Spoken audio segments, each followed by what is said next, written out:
Package, Governor Moino creates Ministry of Internal Security and Waterways in Akwa Ibom.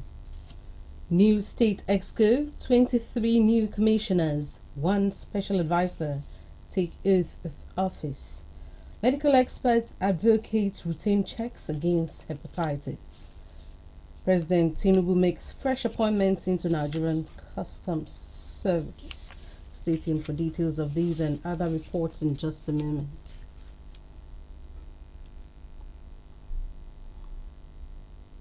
Hello, good afternoon. My name is Mercy Ekere. Welcome to the news. A new ministry has been created by Akwa Ibom State Government. It is known as the Ministry of Internal Security and Waterways. Announcing the creation of the new ministry, the state governor, Pastor Moino, said it will help to handle security issues both on land and in the state waterways. He announced this at the swearing-in of the new 23 commissioners and 1 special advisor into the State Executive Council. Patience John reports. Congratulating the new members of the State Executive Council, Governor Moino spoke of the essence of the new ministry while reeling out its responsibility. This ministry will continue to collaborate with our security agencies and work towards ensuring the peace we have enjoyed is maintained. This ministry will ensure that we collapse all the various groups that we have had in this state before. All of the groups that have been available, crowd control, all of that will now come under the ministry. And everyone will drop their rights, traffic control, this. All of that will be dropped.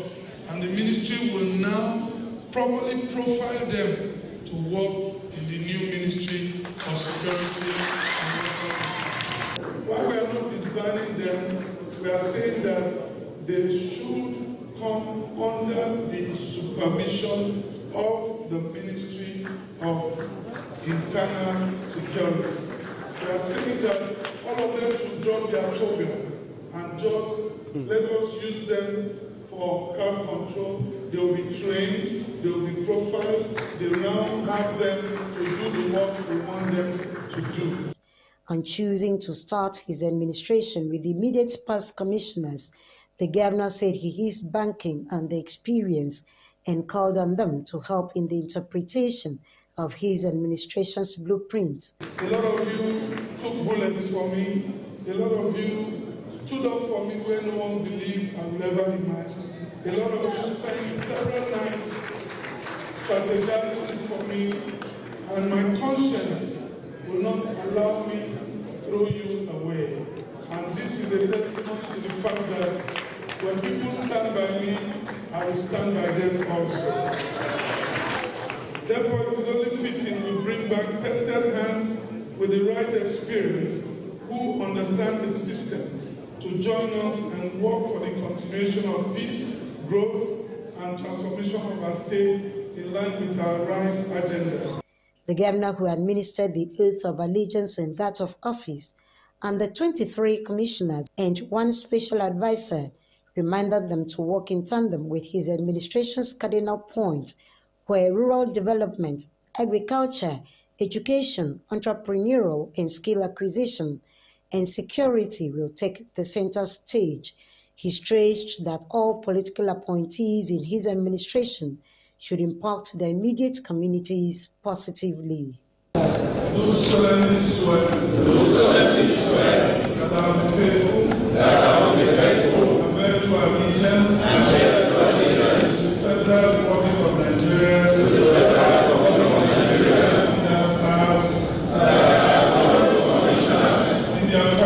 Government. Serve my duties to the best of my ability. So help me God. Patience John, AKBC News. A four-day roadmap, a four-day dialogue of the Arise agenda aimed at redesigning a roadmap and blueprints for the economic, political, and social growth of Akwa Ibom has been rounded off in Uyo. At the closing ceremony, which witnessed the launch of the Arise agenda logo, the state governor, Pastor Moino, also announced the appointments of two senior special assistants, Mr. Raphael Edim and Barrister Morgan Ekanum. A Government House reporter, Patience John, tells us more. Speaking at the closing ceremony of the dialogue, which lasted 4 days, the governor called for support from government functionaries and Akwa Ibom people to enable the workability of the agenda. He appreciated all, including the past governors, the professionals and experts who shared their knowledge on ways to achieve the vision of the state government for the overall development of the state, with the promise that recommendations from the dialogue will be implemented. Thank you for the hard work you've done in putting together the Akwa Ibom dialogue. It's not just enough to put the theory down. Let's move from theory to practical, and let's get you to help us. I'd like to thank Akwa Ibomites again for the privilege you have given to us to serve. It's really a privilege, but I believe God has prepared me sufficiently for this moment. And I'm sure as we tag along, you will see on a daily basis that we are prepared for the job. The Ibom Leadership and Entrepreneurial Development Center, Ibom-led, which will soon be set up, will ensure that our people learn and understand entrepreneurial and other marketable skills.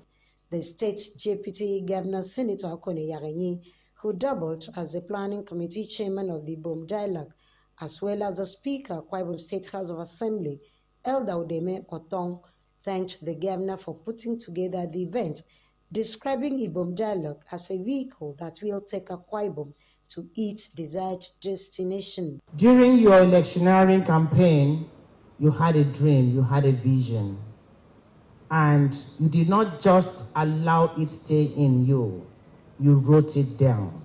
Do their own contributions to enable us, enable you, come out with a vision that will not be only yours, but that of the people of Akwa Ibom State. To this, sir, I want to say thank you very, very much for allowing God to lead you. Is to return to our chamber and fashion out the necessary laws for the implementation of the Arise agenda. Other speakers who lauded the initiative included Senator Ifyongba, the representative of the state chief judge, Justice Ekaito Booth, Chief Assam Assam, and the economic advisor to Governor Moino, Dr. Udwak Inam. This blueprint envisions a vibrant, inclusive, diversified, and highly industrialized economy through the efficient use of human and material resources. The governor at the event also announced two new appointments: Mr. Raphael Edim as Senior Special Assistant to Governor on Branch Management and Marketing, while Barrister Morgan Ekanum is now the Senior Special Assistant to the Governor on Special Duties. Patience John, AKBC News. The people of Ananamo, Itumbunso in Ini local government area Thursday rolled out the drums to celebrate their daughter, Dr. Fion, on her reappointment as the Commissioner for Agriculture and Rural Development. The event, which drew people from the 11 wards of Ini local government, held at the secondary commercial school, Ananamo, Itumbunuso.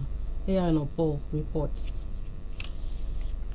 Amazing to see the people of a local government area patiently wait till 9 o'clock in the evening to behold their daughter, who has been reappointed the Commissioner for Agriculture and Rural Development by Governor Moino. While waiting, the Ini people who came out in large numbers danced, sang, and appreciated God for blessing them with someone in the State Executive Council.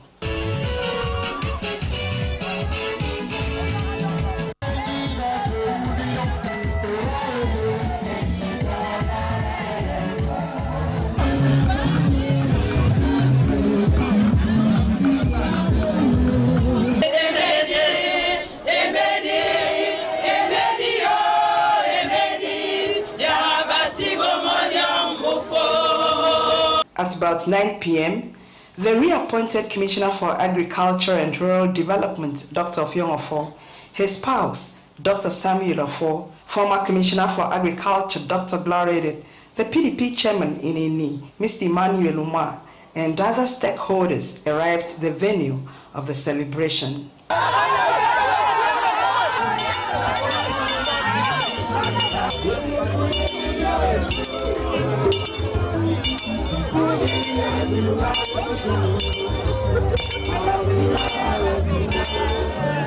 The clan head of Ini, His Highness Joshua Ise, thanked Governor Moino for the reappointment and promised the support of Ini people to his administration.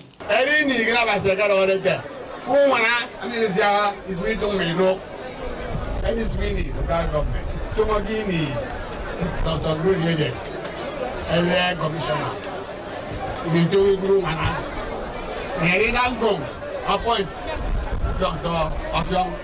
Samuel Ofo. The former Commissioner for Agriculture, Dr. Gloria, member representing Ini in the State House of Assembly, Dr. Lawrence Udoide, saluted the governor for giving Ini another opportunity in the State Executive Council, but called for unity and support from the people to the present administration. And Dr. Ofo. Also speaking, the PDP chapter chairman of Ini, Mr. Emmanuel Umar, the chairman, eldest Harum, Mr. Peter Ise, and others said they were elated at the reappointment. Local government now. Honestly, I am proud to be a daughter of the local government.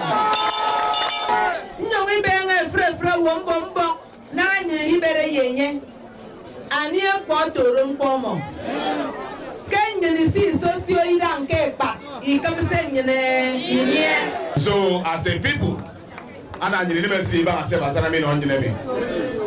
because in the as commissioner, I work in the government. Can these spirits of unity, the new commissioner, and never you are this spirit tell us, can you help me in Jesus?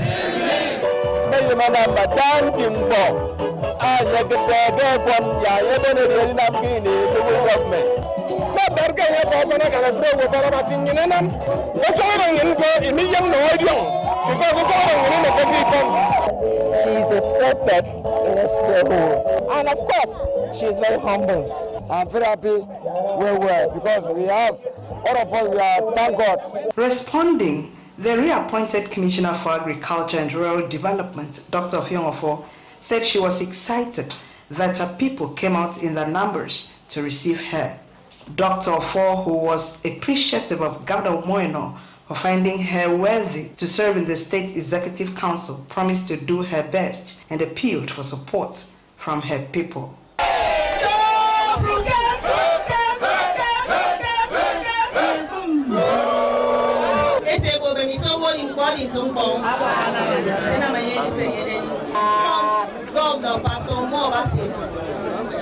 Now, as your commissioner for me, I'm come see what your big sister, Dr. Gloria. Ma,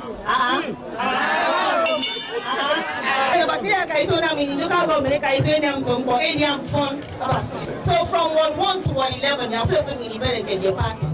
The Commissioner for Agriculture and Rural Development later treated her guest to mouth-watering delicacies. AKBC News. A professor of urogynecology and perineal reconstruction, University of Uyo, Anefia Umoyo, has advocated the provision of facilities to undertake the current management modalities for vesical vaginal fistula (VVF) and the creation of incentives as well as training of fistula surgeons. Professor Moyo made the advocacy while presenting the 92nd inaugural lecture of the University of Uyo. The lecture had as topic, "She Shall Be Saved in Childbearing in the Reverse, the sad story of maternal birth injuries with focus on vesical vaginal fistula." Margaret Bassi was there and now reports. Professor Umoyo noted that vesical vaginal fistula, VVF, is a distress condition for women and an abnormal occurrence that allows urine to escape from the bladder to the vagina uncontrollably, causing enormous emotional and psychological trauma. The inaugural lecturer said VVF can occur as a result of surgical mishap, cesarean section, cervical and uterus cancer, accident, female genital mutilation, and prolonged obstructed labor, with an estimate of 800,000 women affected in Nigeria, majority from the rural areas. He stated that women with VVF can be healed through surgical repair, while sexual activities can resume as early as 6 weeks to 6 months, according to studies, but should be avoided during menstruation. Professor Moyo listed measures of prevention of VVF to include universal education, improvements in the social and nutritional status of women, discouraging early marriage, and the provision of improved and easily accessible healthcare services. 800,000 women are affected by the scourge of VVF. Majority of them are resident in the rural areas of Nigeria, where inadequate, complete lack of primary health care. Some people believe that it is spiritual. Some people believe it is a bone cargo. Some people give so many other reasons. They don't even know that it can be treated. And therefore, we need a lot of health education to let people know that these things can be sorted out and can be helped. And so any defect in that area is my area of specialty. The Vice Chancellor, where others go to play is where I work. As I'm telling you now, there's no other person to replace me in the University of Uyo. The Vice Chancellor of the University of Uyo, Professor Nyaudon Dayo, noted the inaugural lecture is a tradition in the institution with the aim of showcasing the intellectual prowess of the lecturer to a wider audience. Professor Dayo, who described the 92nd inaugural lecturer as an asset to the University of Uyo, lauded his versatile and distinctive performances in the medical profession and for contributing to the overall well-being of women. There are professors and there are professors. This one has admitted himself. It's not that so you made no mistake in pronouncing him a prophecy. By what I have heard and what we have heard, he has successfully inaugurated himself as a professor of note in this university. We're proud of any day, any time. It's a gift to the family of Moyo and to humanity. Put your hands together for me. High point of the event was the presentation of the 92nd inaugural lecture textbook to the Vice Chancellor, who in turn presented a memorial gift to the inaugural lecturer. Margaret Bassi, AKBC News. You're watching AKBC 45 News. More reports after this time out. Just stay.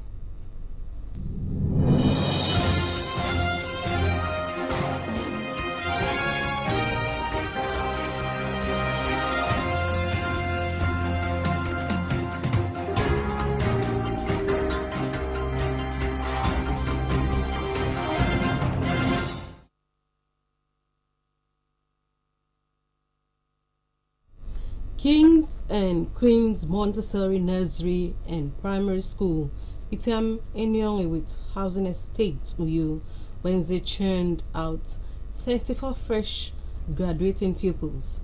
The event, which was the 32nd graduation ceremony of the school, began with a procession of pupils directed by the principal and staff.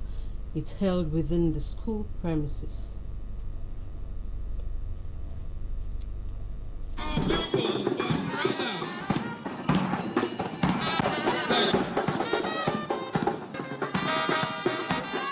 Display. This is Welcoming the pupils and parents to the event, the principal of Kings and Queens Montessori Nursery and Primary School, Mrs. Enododum, charged the pupils to always keep in mind the foundational basics inculcated in them by the teachers, which she noted will assist them in their future pursuits. She said the school was committed to educating and nurturing children to better citizens in the needed nation-building process, urging them as ambassadors of the school to be diligent and determined to succeed. It is affirmed that Kings and Queens rank among the group of schools branded and committed to excellence with an irrevocable passion for total quality education.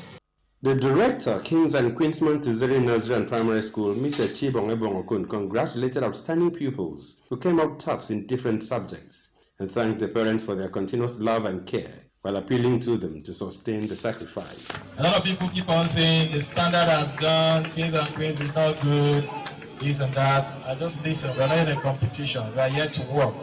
We do affordable quality education, and I'm assuring you that our standards has not gone beyond what it used to be in the past. The chairman of the occasion, Mr. Kingsley Biofuna, said the joy of every parent is to see his or her child graduate and express appreciation to the school for nurturing the children into the next academic level, while the Director of Material Resources, State Secondary Education Board, Mrs. Ekaite Ekpo, extolled the excellent academic records of the school, which the school management has sustained for the past 32 years. We are proud to identify with them.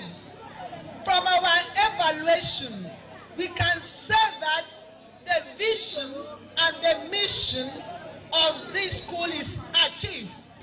And it is a thing of joy that we parents today have come to see the fruits of our labor, where our children have been able to perform tremendously well. The valedictorian and best overall pupil, Master Emmanuel Joshua, described Kings and Queens School as a home for all pupils and thanked the school management for granting him a long-term scholarship for his outstanding performance academically. Throughout my stay in Kings and Queens, a place where character is molded, I have experienced memorable events. The Lord graciously took my challenges away in His infinite wisdom and understanding. The event featured presentation of awards to the best graduating pupil and other outstanding pupils in different subjects, as well as varieties including welcome song, Ebenezer dance, newscasting, fashion parade, traditional dance, drama, among others.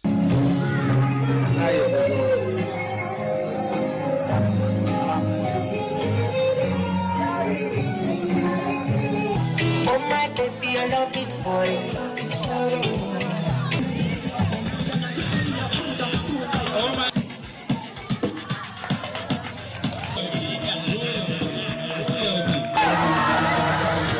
This one will be a politician.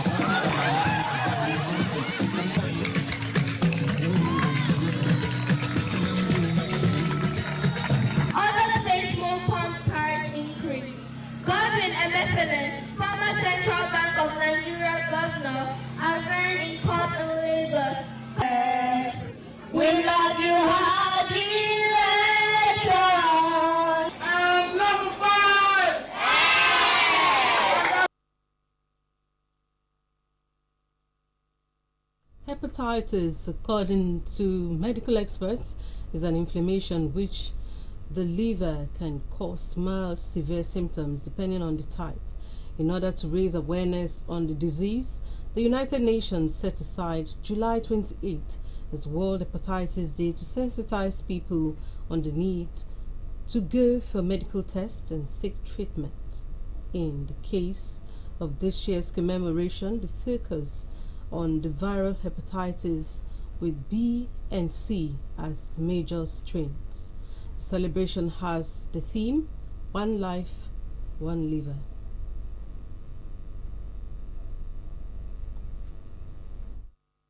We all have one liver.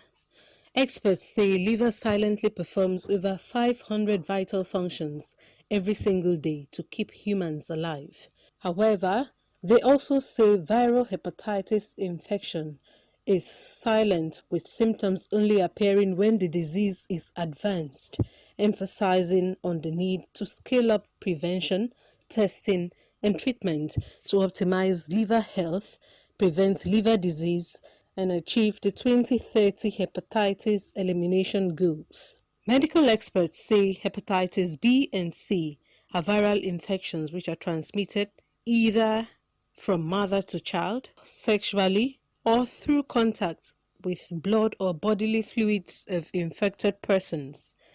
According to data from the World Health Organization and the Federal Ministry of Health, nearly 20 million people in Nigeria are estimated to be infected with hepatitis B or C. The data raises doubts on whether Nigeria can achieve the 2030 hepatitis elimination goal. Every year, viral hepatitis kills more than 1 million people, and more than 3 million are newly infected. We know these numbers are underestimates. Millions of people around the world have undiagnosed and untreated hepatitis. Too often, the disease goes undetected until symptoms become serious. According to medical experts, common signs and symptoms of hepatitis include weakness and fatigue, nausea and vomiting, right upper abdominal pain, clay-colored stools, loss of appetite and loose stools, fever, yellowness of the eyes and skin, as well as body itching. To prevent hepatitis infection, medical experts advise on safe sex, vaccination against hepatitis B, non-sharing of needles or piercing objects, and use of blood procured from a registered blood bank. We now have better tools than ever to prevent, diagnose, and treat hepatitis. The theme for this year's World Hepatitis Day, One Life, One Liver, places more importance on early detection, prevention, and treatment, while calling on governments and authorities concerned to take action to end viral hepatitis, preserve a healthy liver, and achieve the 2030 goals. Around the world, WHO is supporting countries to expand the use of those tools to eliminate hepatitis and save lives. We're committed to working with all countries and all partners to realize our shared vision of eliminating viral hepatitis by 2030. Because we have one life, one liver. Mercy Ekere, AKBC News. President Vladimir Putin of Russia has pledged closer ties with Nigeria and other African countries, assuring leaders in the continent that it was ready to partner African states to develop their energy, information, communication, education, and health sectors, among others. This came when Vice President Kashim Shettima said Nigeria would partner Russia to revive the aluminum smelter company of Nigeria by engaging key stakeholders in the industry. They both spoke at the ongoing Russia-Africa Economic and Humanitarian Forum held at the ongoing Russia-Africa Summit in St. Petersburg, Russia.